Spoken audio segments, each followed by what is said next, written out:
everyone, it's Judy. Welcome back to Rose Lane. Today, see, I didn't do it. Today is Sit a Spell Sunday, and we're going to be talking today about kind of a dual kind of thing, I think. Got to thinking about children. I was going to talk about children. The quotes, I have two quotes today because I think they kind of go, for me, back to back. And just sort of our future. I'm not going to get political because I don't know politics, honestly. I have no clue about what's going on. All I know is I don't like a lot of what's going on, as most of our country does not. Yeah, we're just kind of going to just go ahead and try to talk a little bit about our futures. You know, what the future holds, and for personal dreams and you know, things like that. Just kind of just talk about stuff like that and talk about sending our kids on. And that is, to that note, here are my quotes. The first quote is from John Kennedy, and the second quote is from James Baldwin. So, to me, they kind of are the two sides of one coin. John Kennedy says, "Children are living messages we send to a time we will not see."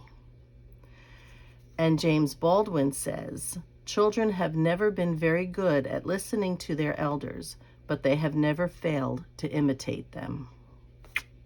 So, I think to me, that's the same coin, two sides. So basically all I'm going to be doing today is I'm going to be cutting these things out. Let me show you this. These are for the sewing journal. Sewed them right on the paper, and now I'll cut them out because it's always too hard for me to sew after I cut things out. So this time I did it right on the paper. I'll try cutting around it. I don't know how quiet I'm going to be able to be doing this, but we'll see, because I'm going to need my I'll use this one because it doesn't raise up and down like a, you know, kind of thing, and it's the smallest one I have. So I will try to do it this way, and we'll cut things and start getting some stuff ready for putting into the journal. So anyway, you know what? This may not work. What have I hit? Oh, I hit just a thread. Okay, I get it. I get it. There we go. I may end up having to do this by hand with the scissors or something, because, which one's these? Well, probably not these now that I think about it, but this is all right. I started and stopped and left a little gap. There we go. All right, I had a thread, and that's one I didn't see. So let me cut that one off. And this is going to go up here. So we're talking about our children, and I only have one child. I think you all are aware of that. I have one son. I have a lot of people in my family, and I've been around kids of all ages in my life at all ages. So I kind of have a lot of experience, I guess, with children in that regard. That being said, I'll tell you some stories. My son, bless his sweetheart, he is just a dear. And I know a lot of people can say that about their children, and I'm sure it's true. I'm not saying that it's not. But he will just humor me and do whatever I want and whatever I ask, and he's just the sweetest thing. For me, he is just the sweetest thing. And I think I had mentioned that he's very tall. My son will be 34 in June, and he's 6'5", and he's slender, so that makes him look even taller.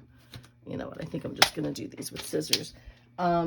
So that makes him look even taller, and because I have to go around stuff like this, so I might as well just use scissors, right? So get my glue out of the way before I knock that over. I did clean, but apparently not well enough. So anyway, he really will do whatever I ask of him. So there's times when I call him, you know, if he's here with me in my home, wherever that might be, and I'll call him, and I have a way of calling him, and I'll go, "Oh, Will," like that. And he'll come from wherever he is. Usually he's hanging out with the guys and they're watching something on TV, or they're playing some sort of video games or something. And I'm usually in the kitchen, you know, the typical scenario. And so he'll pop into the kitchen after I call him, and he'll say, "Yes, Mother." And I say, "Can you do me a favor?" And he'll say, "You need me to be tall?" And I said, "Yes, I do." Yes, I do. I need you to be tall. I need that thing on the top shelf, or I need you to put this up on the top shelf for me, or something like that.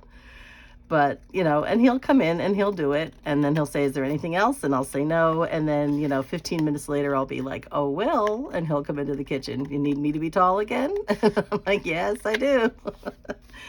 So he's just such a gem when it comes to stuff like that. If, you know, I'm going to go, say I'm going to go to the hobby store, you know, like a Hobby Lobby, or if, you know, I'm going to a fabric store or something like that, and he's around, and I'll say, "You know, I got to run here or there. Do you want to come with me?" "Sure. Not a problem. Sure."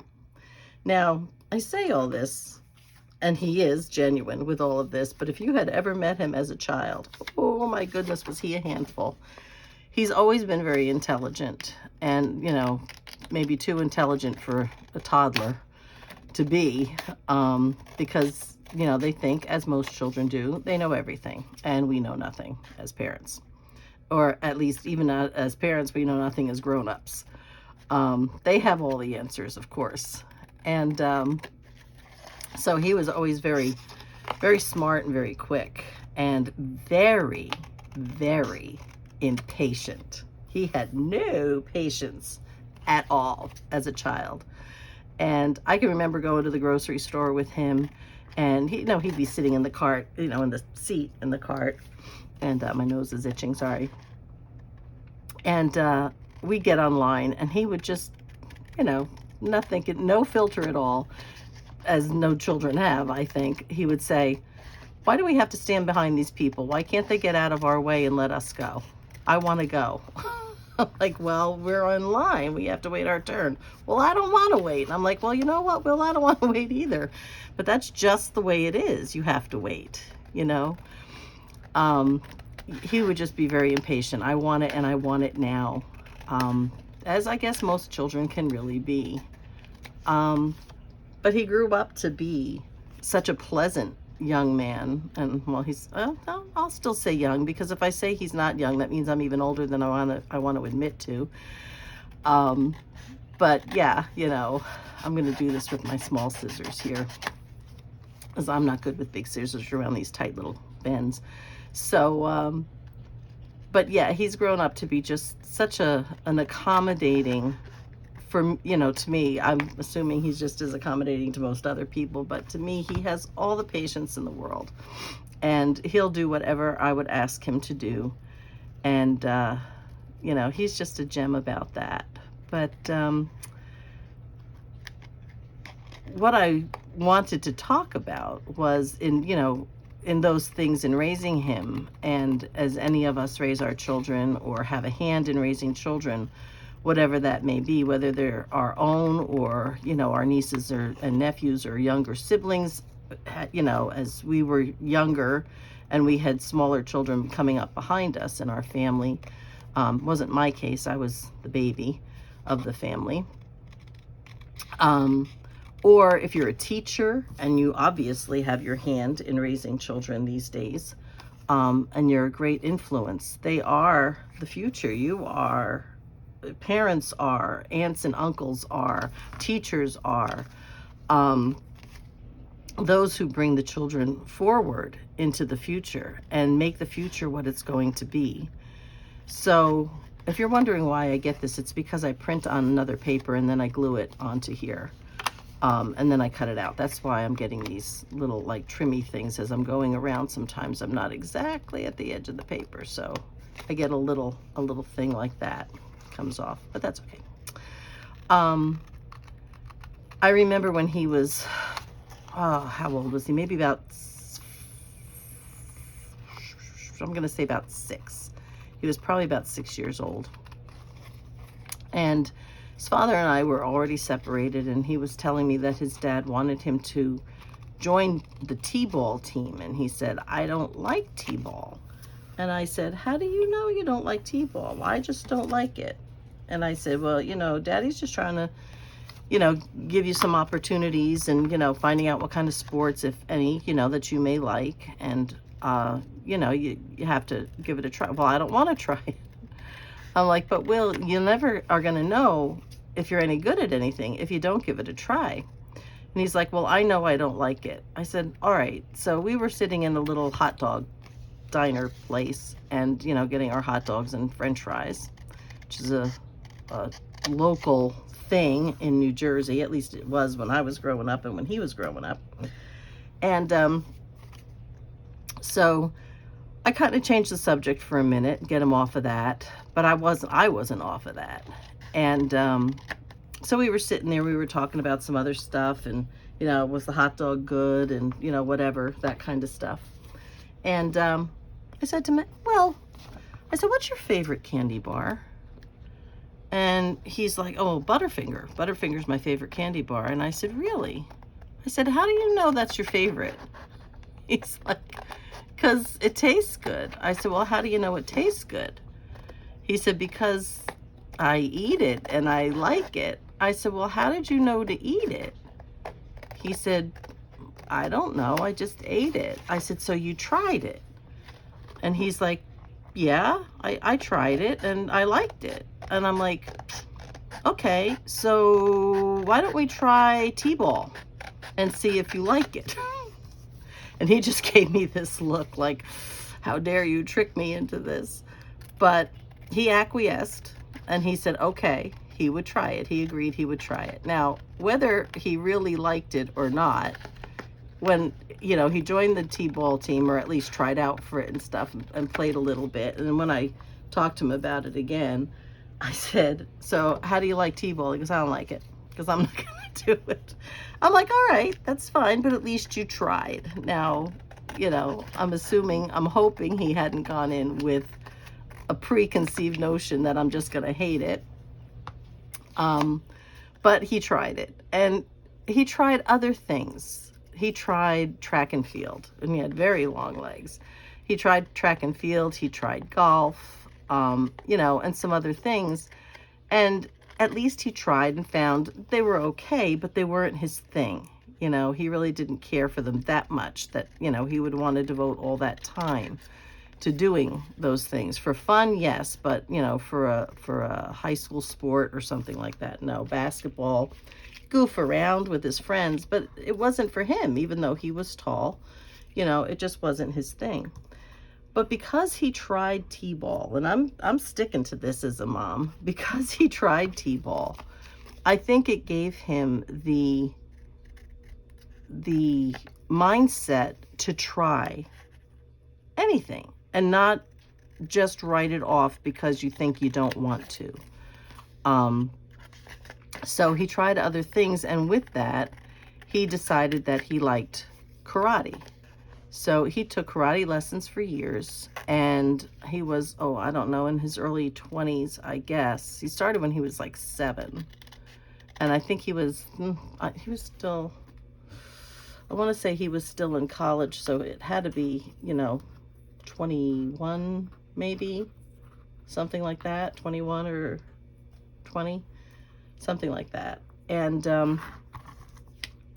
he got his 4th degree black belt. But in the interim, he had started the fencing when he was in high school. And he ended up now being the coach. I'm going to cut this way first on this one. He's now the head coach for that same fencing team of his high school alma mater.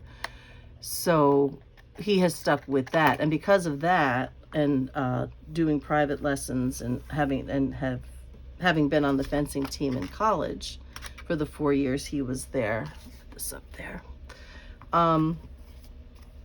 he's really just stuck with the fencing and has not gone back to doing the karate, and he did teach for a while. But he found his niche, and I think the reason why he found his niche is because I took the time to ask him about his favorite candy bar. As simple as that sounds. To get him, because he would listen. He understood that conceptual thinking. Even as, he's do that a lot. Even as a small child, he understood the comparison I was making and realized that I was right. What do you know? And was willing to try. And because of that conversation I had with him, because of that influence I had with him, it gave him the fortitude and the wherewithal to decide that he would try other things and see where that led. So he was not, when he was very little, he was not a picky eater, but as he got a little bit older into being a toddler, my nose is so itchy, I'm sorry. He became a very picky eater. And, I had to work on trying to get him to not be so picky. And he would listen, not as a small child, but he listened as he grew. And I knew that once he got into college, and, college kids love to go out to eat and, do all kinds of things. I knew that once he had that, I don't want to say peer pressure, but that peer camaraderie, that he would begin to start to eat other things. And he did. So, it's just a matter of, I don't know, maybe picking your fights. I didn't sew that very straight. Whoops. Well, maybe too straight right there. But anyway, it still works. Who knows what I'll put on the pocket, but we'll see. But it's knowing when to say something sometimes and when not to, and how to say it. Because how we say things makes all the difference. I think one of the other quotes I looked at, and I'm trying to think who said it, somebody famous, like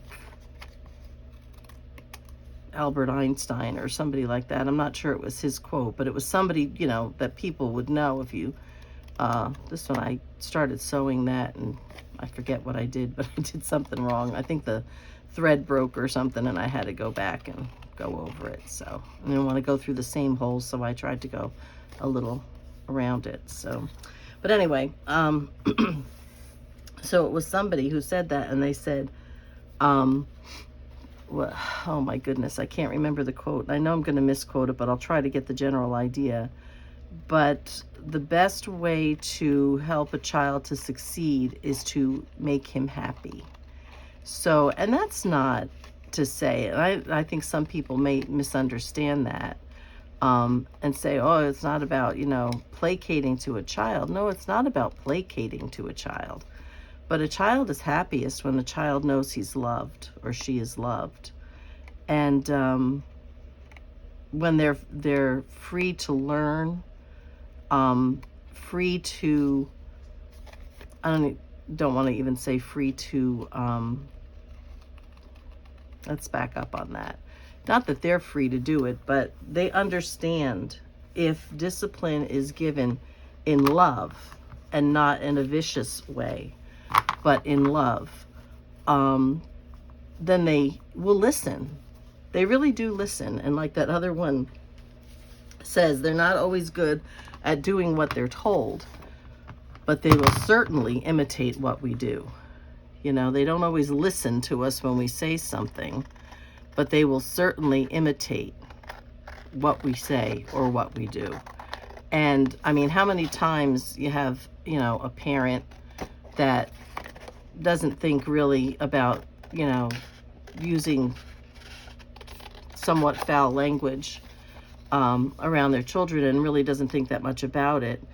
And, the next thing you know, what's the kid saying when somebody cuts off their car, even as a toddler, they'll repeat the words that they hear their parents saying. And you're mortified, usually, by that. I have to get a tissue, sorry. It's not anything but an itch at the end of my nose. And it just doesn't want to leave me alone. I'm going to get some tea while I'm here. My tea bag's still in too. Good, good. So anyway, they will repeat it. They'll repeat our behavior, and they will repeat what we say. Generally, the things that we really wish they wouldn't repeat. So we have to be really careful. There is a Christian song, and I don't know who sings it. I don't think it's like a group name, but a man's name, like, Pete Smith or whatever. That's not the name. And it came out some years back, but it was a good song because the chorus says, he's talking about his little boy, okay? He's a dad, and he's got a small child, a small boy, and how he imitates him, how he, if they sit back and lean back to watch TV, and the dad will like put his arms behind his head, the kid will lean back and put his arms behind his head, and do that kind of stuff. Or when the dad picks up his, a drink to drink, the kid will pick up his drink to drink, and just imitating the dad. And the chorus, it's a Christian song, and the chorus is the father, is supposed to be the father praying, talking to God. And he says to God, the father says to God, I want to be just like you because he wants to be just like me. So from a Christian perspective, there's no greater example of a father than our Father in heaven. But even if it's not a matter of being Christian and being like Jesus, we all know right is right and wrong is wrong. There's certain things you don't have to be Christian to know that you don't steal. You don't have to be Christian to know that you don't want to be lied to, and you shouldn't lie to others. You don't have to be Christian to know, that certain things are just not right. And as sad as it may seem, I think these days, at least for a lot of people I encounter, and I'll tell you the truth, this is even for adults as well. I'm trying to grab this thread. Come to the conclusion that the reason why I can't hold on to thread anymore is because I'm losing my fingerprints, because I'm getting older and my skin is getting so soft and smooth that I don't have the grip anymore for things. But I think it's true even of some adults. I mean, if I'm opening a door someplace out in public and there's people coming towards me, and I'm opening a door, or I'm partway through it. Let's say I've opened it and I'm partway through it, and people are coming towards me. Kids and adults, either way, will push right past me while I'm in the doorway, trying to get through. Most doorways aren't made for two people to go side by side, but they think nothing of just going through the door. They're not concerned about who was there first, or they're not concerned about manners in that, you just let somebody else go before you. I remember one time, some years back again, I was going into a post office, and it was a nice day, but, not hot summer, but a nice, like, spring day, a nice warm spring day. And as I was coming up to the door to come in, an older gentleman, and not terribly older, surprisingly, I would say maybe late 60s, early 70s, he had a baseball hat on. And as I came to the door, he was coming to it just like a few seconds before me. So he got to the door and he pushed it open, because I would have had to pull it from the outside. And he pushed it open and he stepped back so I could get through. Now, he was there first, But he stepped back so I can get through. And as I turned to say thank you to him, I guess I can use these. I'm trying to get these little threads. As I turned to say thank you to him, he tipped his hat to me and said, "You're welcome." Who tips their hat anymore? In my entire life, I've never had any man tip his hat to me. Now, most men don't wear hats like they used to. But, today, if you wear hats, generally it's, you see everybody with a baseball hat. But he tipped his hat to me and said that I was welcome. And, I was like, wow. I never forgot that. And I thought, his mother really taught him well, Kudos to her, whoever she was, or his dad, or whoever it was, who raised him. I just automatically assume it's always the mom. But, just really kudos to them for teaching him to be a gentleman. And it wasn't, I don't know that he would have tipped his hat to another man, but he probably would have. Am I really through all of that already? My goodness. It took me longer to sew it than it did to cut it. Now I'm on journaling cards. So, but I never forgot that. And I thought, how wonderful the world would be if people could just have manners like that. That they could think of others before themselves and just be thoughtful of other people. And I mean thoughtful in the manner that the word is done, full of thought for someone else, for anyone else. My way of teaching manners, one to my son, and manners was a thing that I had to teach a lot of in the previous ministry that I was doing in my church, because I was working with grown men, but honestly, nobody has, I'm not going to say nobody. Not enough people have good manners anymore. And I remember asking in some of these classes, because the men that we worked with, of course, would come and go out of the program. And I would ask this question many times, probably 2 or 3 times a year, because usually I'd have enough new people, that's warranted asking the question again. And I would ask, if you can give me a definition of good manners, what is good manners? And nobody could come up with a good definition. They would say, oh, it's, opening the door for somebody or saying please and thank you. And I'm like, yeah, that's what you do. But what is the definition? How would you define good manners? And my definition, nobody could seem to come up with anything. And anytime I ever asked it, but my definition of good manners was always this.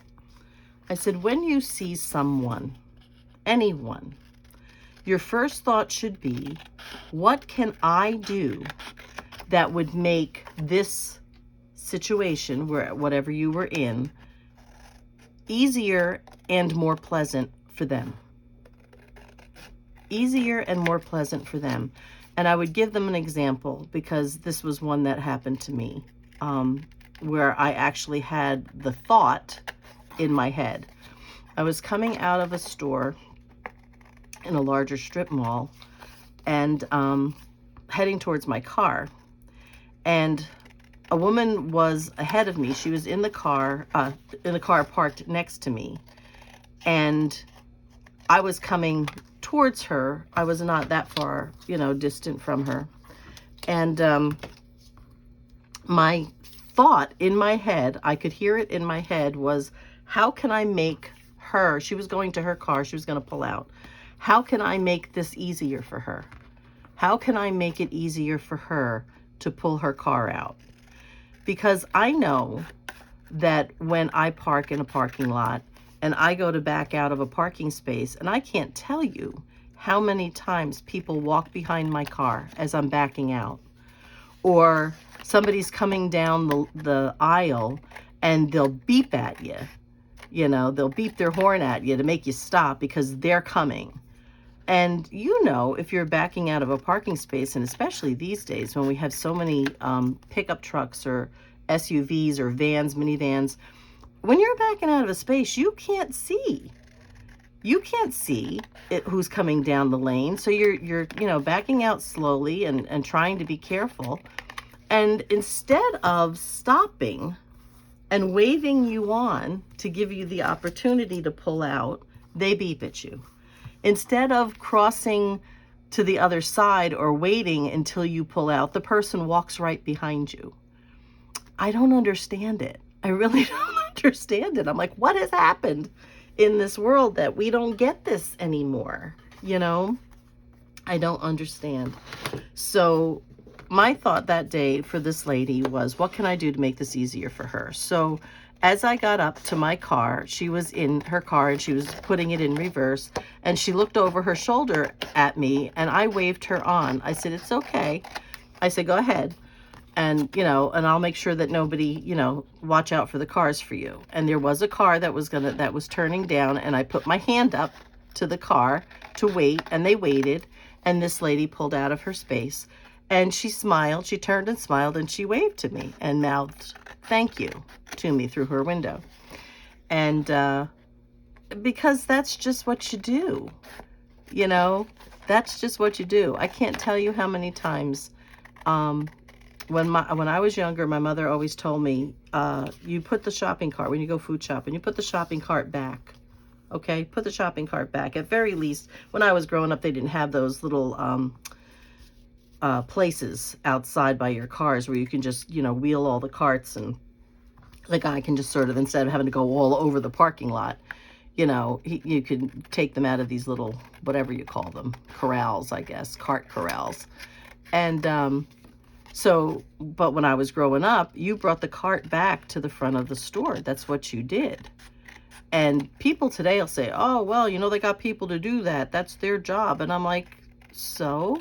That doesn't mean that I can't do a kindness by giving them one less cart that they have to pick up in the rain or the snow, or one less cart that they have to pick up in this 95-degree heat.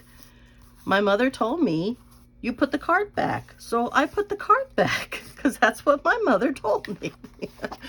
It's just, I don't understand where the manners have gone. And it's true. We're sending our children forward, as John Kennedy says here, children are living messages we send to a time we will not see. So the people in the future are gonna, know this way to live, whatever way that is, that we send forth as adults. If we want our future, and not our future, but the future of mankind, humankind, to be a good one, if we want the future to be good for our children, then we need to be showing them how to live now.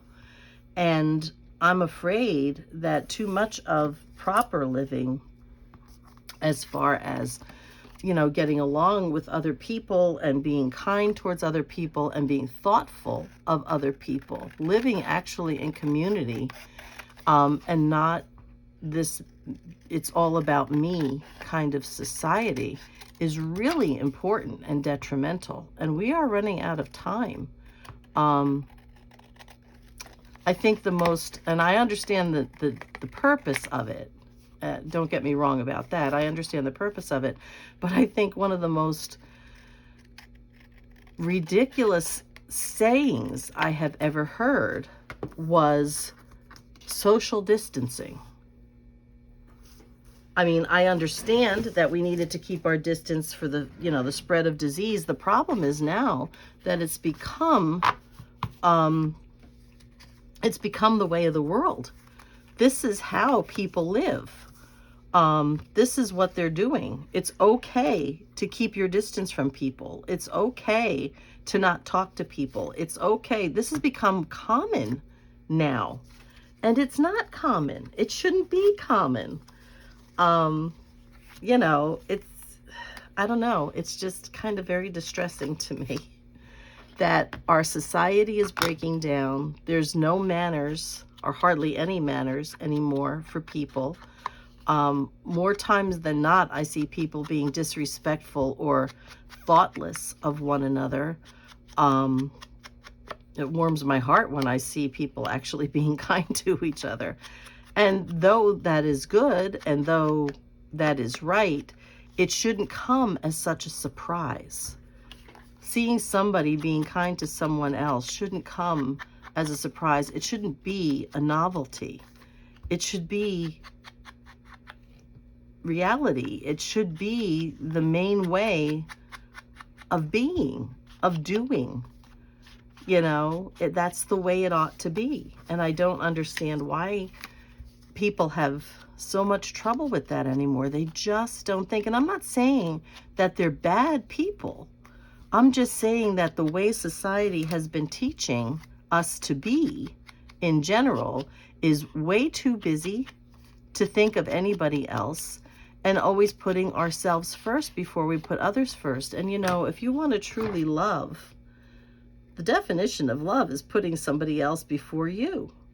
That is the true definition of love. So I'm not sure what can be done. I mean, I do what I can in my own little corner of the world. I've raised my son, I hope, to be a thoughtful, considerate person, that he wouldn't push past people, but instead he would step aside for them and give them room. That if he saw somebody struggling with, bags or boxes or something, that he would stop. If he saw somebody on the side of the road that needed help. And I'll tell you the truth, it's scary these days because you never know when you're being set up. Trying to help sometimes can be dangerous.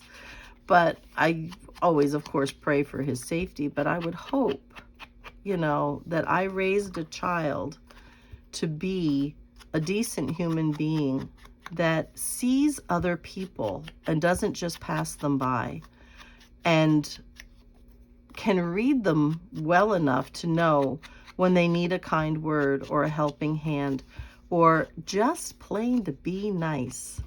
Maybe I'll teach him to wear a hat. He doesn't wear hats, but maybe I'll teach, not even baseball hats, but I would teach him to wear hats just to teach him to tip his hat to somebody, just because what a thing, what a way to be. So our children truly are the future. Look at the children these days, and if you have any way to influence any child anywhere for any reason, do it. Do it. Teach them the right way to be. Teach them how to live properly. Teach them how to be kind and courteous. Teach them how to be aware of others around them. COVID has done a lot of damage to us in more ways than I care to even say. And thing of it is, I think, is that it's created ways that we live now that we didn't do before, and these have become the norm, and that needs to be changed, guys. It needs to be changed. So wherever you can, whenever you can, influence a child, influence some adults, because they're out there and some of them need some good influencing.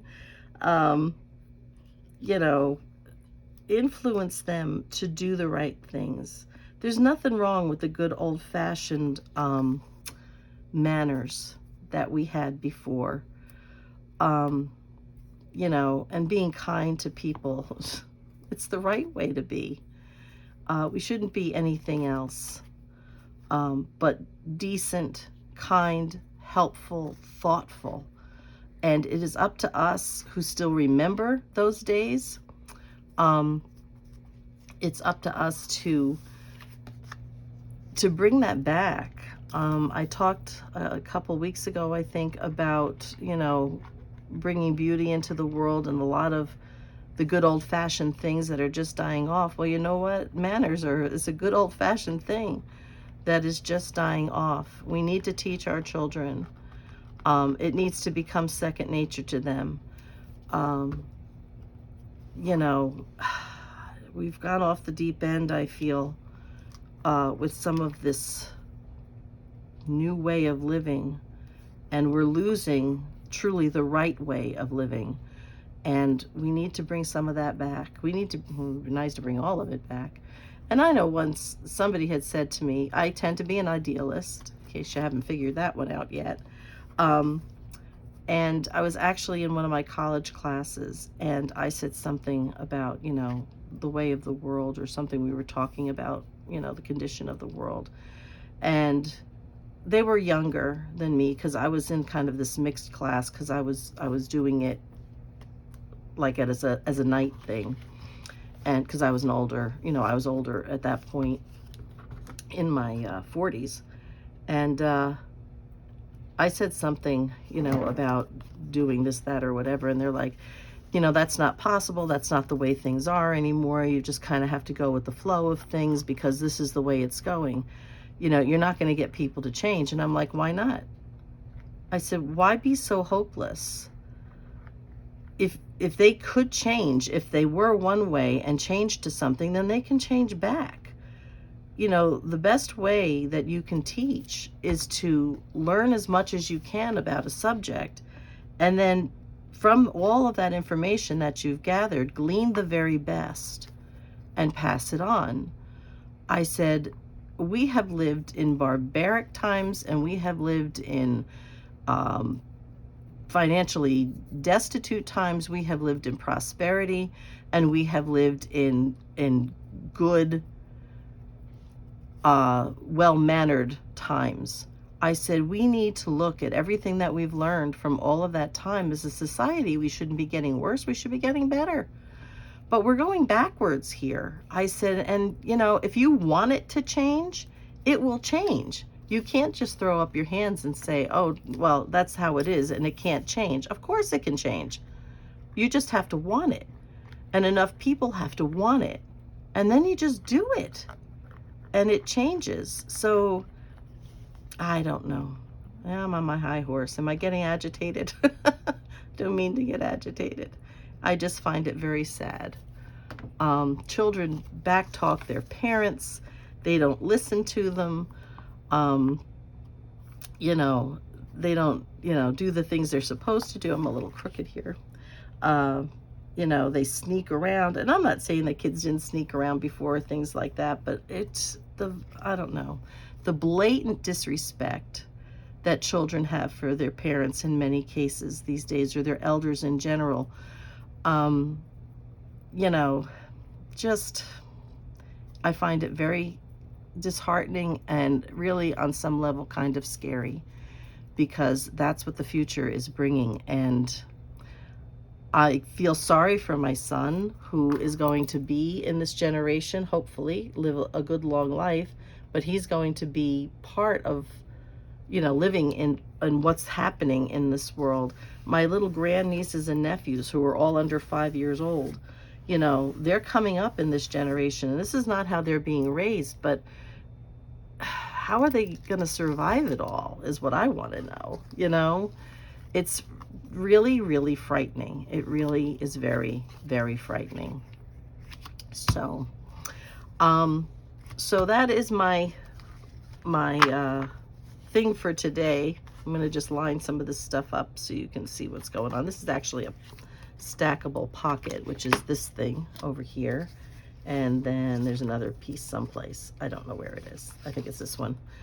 And that stacks. So that kind of goes like that. But anyway, so this is my thing. This is what I'm saying today. If you have any child that is in your life, any way to influence any child in any way, come back to the good old manners. Teach them how to be good people. Teach them how to think of others. Teach them how to do the kinds of things that they ought to be doing, to make this a better world, not just for themselves, but for others. Teach them a lesson when you're with them, and say, when you're out and you see somebody, you know, another shopping cart coming down the aisle, and ask them, how do we make this easier for this person? How would we make this a more pleasant thing for this person? And let them answer. Say, well, we can move our cart over to the side and we can say good morning or good afternoon or whatever it is. And you say yes, yes, you know. And if they say thank you, you say you're welcome. You know, or if somebody does something for you, you say thank you. Teach them wherever you can, whenever you can, because our future, and most especially their future, truly depends on that. So that's it for today, guys. Did some sewing ephemera for our sewing journal coming up. And I'm too high, so let me pull it down. Oop. I put a mat underneath here so it wouldn't slide, and now I'm trying to push it or pull it. So that's it for today, guys. So as far as the Sit a Spell Sunday is concerned, we'll see you next week. But in the meantime, be blessed, be happy, and be safe. And I will see you in the next video. Bye-bye for now.